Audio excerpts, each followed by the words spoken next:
তো hey guys, আসসালামু আলাইকুম। আমি তাইসিন। কেমন আছো তোমরা? আশা করি ভালোই আছো। তো আজকের দিনটা একটু আলাদা ছিল, তাই সকাল সকাল ক্যামেরা নিয়ে আমি বেরিয়ে পড়লাম। চলো তোমাদের আমার চারপাশটা দেখাই।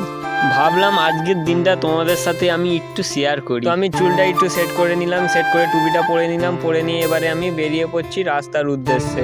তো এই সময় বাইরে বেরিয়ে একটু আলাদাই অনুভূতি হয়। তো এই কাঁচা রাস্তা দিয়ে কতবার যে হেঁটেছি আর আজও হাঁটছি, এর অনুভূতিটা প্রতিবার নতুন করে হয়। ব্লগ মানে সাজানো কিছু না, ব্লগ মানে বাস্তব মুহূর্তগুলো ধরে রাখা। খোলা বাতাস, চারদিকে শান্তশিষ্ট পরিবেশ দেখে যেন মনটা ফ্রেশ হয়ে যায়। তো গাইজ, আমি এখন যাব আমানতের কাছে। আমানতের কাছে গিয়ে দেখি আমানত গেটের কাছে দাঁড়িয়ে আছে, তাই আমাকে আমানতকে ফোন করে ডাকতে হলো না, খুবই ভালো হলো। তো গাইজ, আমি আমানতের ঘরে আছি। এটা হচ্ছে আমানতের কাজের ঘর, আমানতের কাজ কাম করে, ঠিক আছে। তো গাইজ, আমি আমানতের বাড়িতে বেশিক্ষণ বসলাম না, কারণ আজান দিয়ে দিয়েছে বলে, তাই আমি নামাজ পড়তে যাব। তাই আমি বাড়ির দিকে এবারে যাব, ঠিক আছে।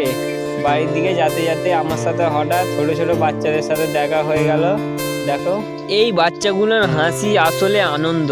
এদের দেখে সব দুঃখ ভুলে যাবার মন চাই। দেখো দেখো, সবাই ক্যামেরার সামনে রেডি। এই ছোট ছোট মুহূর্তগুলোই বড় স্মৃতি হয়ে ওঠে।